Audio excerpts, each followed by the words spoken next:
News 25 is brought to you by Golden Casino Group, where you'll always find great fun, good food, and fantastic entertainment, all at Gold Town, Lakeside, and the Pahrump Nugget. News is also brought to you by J.K. Nelson Law. Call 727-990 today for your free consultation. If you need a lawyer, you need Nelson.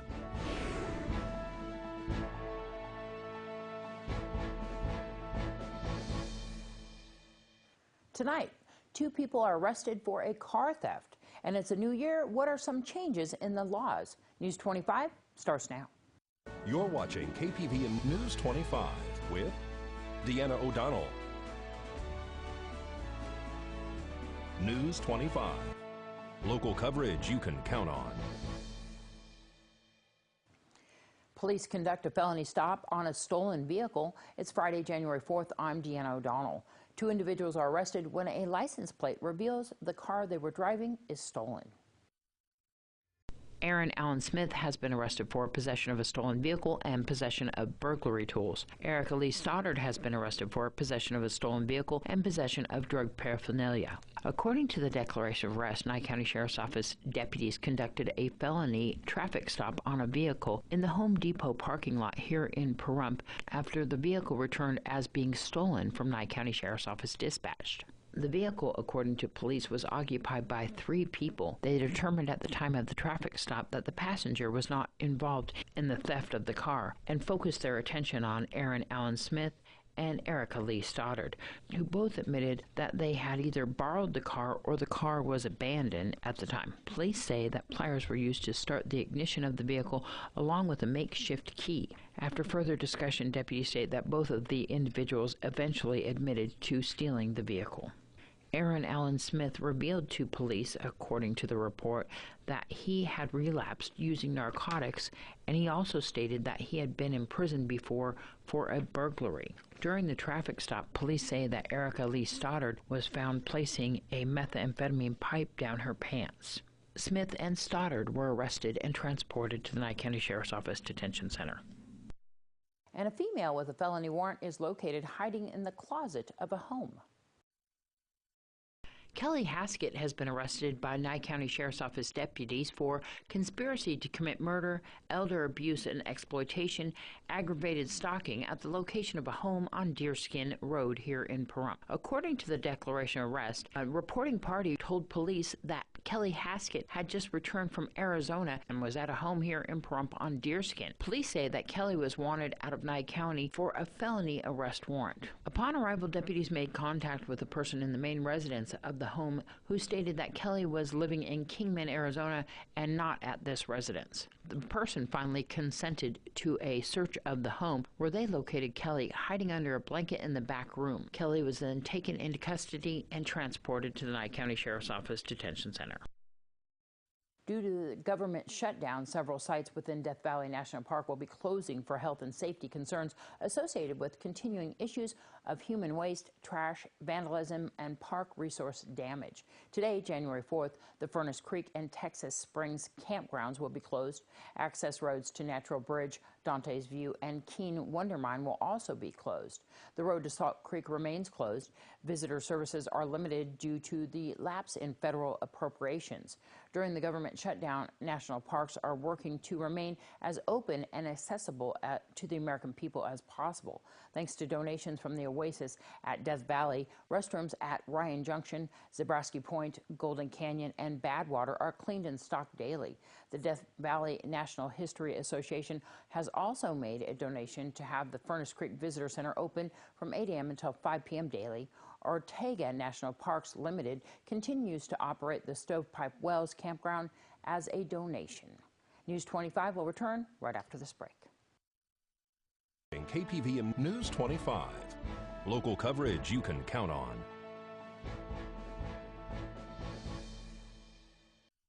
Well, several new laws have taken effect since the ball dropped on New Year's Day. What officials are calling the pink tax was voted on and now exempts taxes on feminine hygiene products. The ballot question 2, approved by the state legislature in 2017 and was voted on by Nevadans, passing with 50% of the vote during the general election, now exempts tampons and sanitary napkins from sales and use taxes until 2028.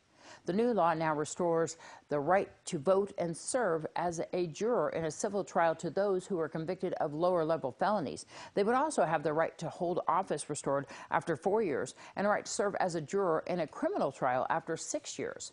The new law also restores the rights of those who were discharged from parole and probation or released from prison, also restoring the rights of those convicted of a Category B felony, their rights to vote after 2 years after being discharged. The campaign finance law changes the way candidates and political action committees are required to report information regarding their campaign fundraising and spending to the state. The state is now asking for more detailed information, especially when it comes to credit cards. Campaigns will no longer be allowed to lump credit card expenses and payments together. Instead, they will have to give more details on who and what was paid. As far as some of the ballot questions, some don't start at the beginning of the year. Question 1 and 4 will go before the legislature, which begins on February 4th, to make changes to be implemented later this year. The measure addresses victims' rights and the medical device tax exemption. Question 5, concerning automatic voter registrations and database of registered voters, has no official start date.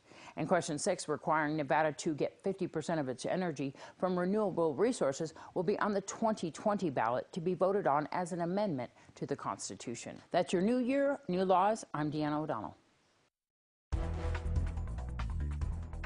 Topping our news, investors are closely watching for more signs of teetering in the tech sector. Apple shares are now down more than 8% for the past year, and the market cap has been sliced below $700 billion. The auto industry just closed out a bumpy year. Business is struggling in China, and in the U.S. for the month of December, Ford reported an 8.8% drop in sales. Going forward, Ford executives will only reveal numbers on a quarterly basis, similar to GM. General Motors posted a 2.7% decline in sales for the fourth quarter. Fiat Chrysler bucked the trend with a 14% jump. The UAW is suing General Motors. The union claims that the automaker is using temp workers at a plant in Fort Wayne, Indiana, which violates its labor agreement.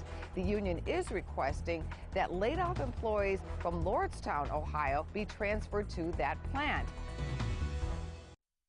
In this first court report of 2019, a man police say was driving under the influence reportedly struck a patrol vehicle on December 15, 2018. Esteban Chavez Hernandez was then formally charged 4 days later on December 19th. Chavez Hernandez failed a field sobriety test after he swiped a Nye County patrol cruiser, damaging the vehicle's side mirror, failed to stop, and then told officers he had 2 or 3 beers after they later found the suspect at a nearby home. Fortunately, there were no reported serious injuries. Chavez Hernandez is currently facing the following 4 charges: driving under the influence of alcohol and or a controlled substance, duty to stop at scene of accident involving damage to vehicle or property, fictitious or suspended revoked registration, plate, or title, and failure to decrease speed upon approach of stopped emergency vehicle. During the defendant's formal arraignment, the day after Christmas, Chavez Hernandez was advised of his rights, the charge is against him, and the consequences of a first, second, and third DUI conviction, and the ways he could plea. The defendant was screened as to his financial status, and the court advised that the defendant does not qualify as having the need for a public defender, and then would be required to hire his own counsel. The state, though, did not oppose an OR release. The court released the defendant on his own recognizance with the following conditions: no alcohol, drugs, or marijuana use, no failure to appear, and no adverse contact with law enforcement. A status hearing is set for February 19th, 2019 for Chavez Hernandez. The defendant is to hire counsel and have his attorney file a designation of counsel with the court prior to that next hearing date. During his first appearance on December 17, 2018, the court had set bail for Chavez Hernandez at $1,950 cash or bond. Mitchell Robinson has been sentenced to 96 to 240 months in prison. Robinson is the then 21-year-old Pahrump man who pleaded guilty to the lesser charge of child abuse, substantial bodily harm in district court after initially facing the charge of murder following his arrest under suspicion of causing the death of his 6-month-old child. During the defendant's sentencing hearing, Robinson's attorney, Daniel Martinez, notes parties stipulated a recommended sentence of 8 to 20 years and asked the court to follow that recommendation for the maximum sentence. But after case parties note credit for time served of 465 days, Robinson's sentence was then handed down. Notably, Robinson was arrested first after detectives say during their interview with the father, he admitted to shaking his baby several times on the day the infant stopped breathing. Then the child's 22-year-old mother, Amanda Ellen Ramsey, was arrested for child abuse charges connected to the death of her 6-month-old child. The Nye County DA's office obtained a warrant for Ramsey's arrest after detectives discovered additional evidence indicating that Ramsey had been aware of several prior occasions when Robinson was physically abusing their child. Police say the evidence further showed that Ramsey failed not only to protect that child, but had also unfortunately been a part of abusive acts prior to the child's death. Back on October 25, 2018, Ramsey received an 8 to 20-year suspended sentence reduced to probation. This has been your court report. I'm Unat Gentry for News 25. News 25 is brought to you by William H. Jackson Injury Attorneys. Injured? Get Bill and Robin, your local injury attorneys.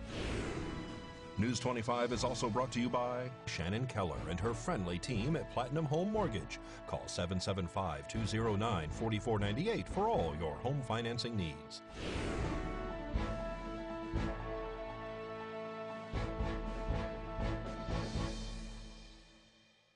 And Maria Guerra brings us the latest in entertainment news.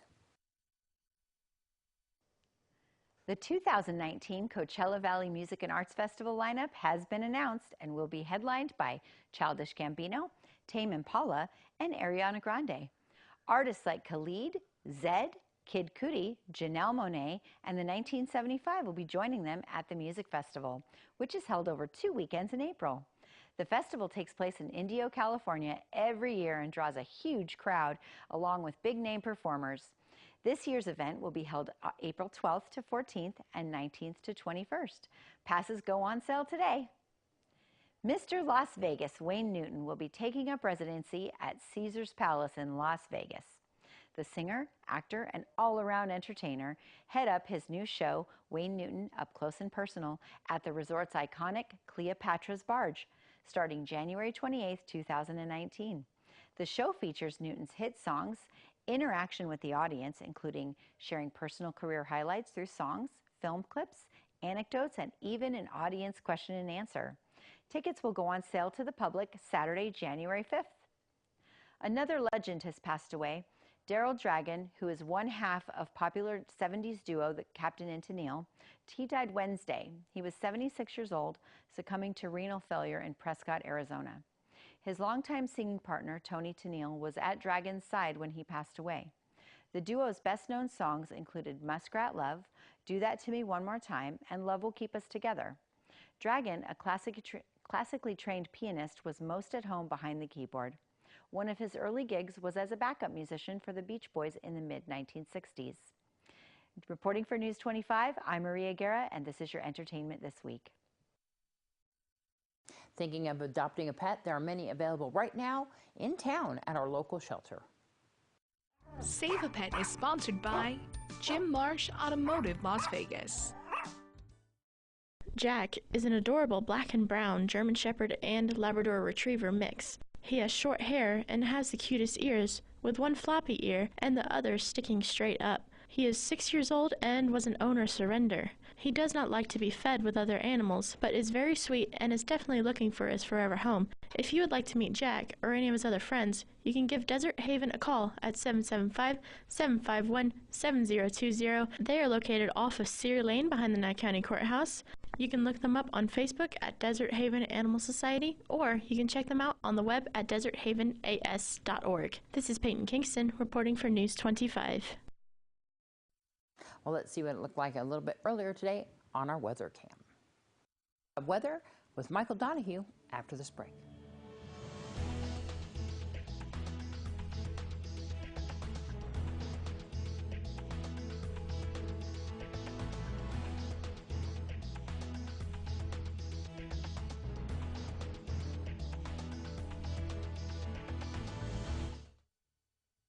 You're watching KPVM News 25.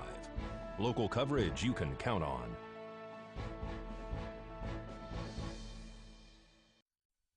Hello and welcome back to News 25. I'm Michael Donahue with today's highs. In Pahrump, 58 degrees, 57 in Amargosa, 65 in Death Valley, 55 in Beatty, 48 in both Goldfield and Tonopah, and 42 and 44 in Fallon and Fernley. For tonight, 35 degrees in Pahrump, 31 in Amargosa, 40 in Death Valley, 28 in Beatty, 18 Goldfield, 21 in Tonopah, and 22 and 23 in Fallon and Fernley. Tonight in Pahrump, most partly cloudy skies, low of 35 degrees, an average of 32. Sunset at 4:42 p.m. Winds out the southeast at 6 miles per hour with gusts up to 9 and 34% humidity. For tomorrow, cloudy skies, a high of 54, a low of 38. Our UV index has dropped down to 1 now. Sunrise at 6:55 a.m. Winds out the south-southeast at 10 miles per hour with 15 mile per hour gusts and humidity up to 26%. Looking ahead to our 7-day, a lot of cloudy skies. We're basically just expecting cloudy skies for the rest of the week. We're going to clear up by next Thursday, and on Wednesday we're going to have a 40% chance of rain. Temperature-wise, not too much has really changed. We're still going to see our highs in those mid to low 50s, but on Tuesday and Wednesday we're going to jump up to 61 and 62. Our overnights are following a very similar pattern. We haven't seen too much of a change. We're just going to be in those high 30s. And on Tuesday and Wednesday, we're going to jump up to 42 and 40 degrees. So back to the desk with Deanna. Well, that wraps up Friday's edition of News 25. From all of us here at KPVM TV and Ace Country Radio, have a great weekend. We'll see you back here on Monday.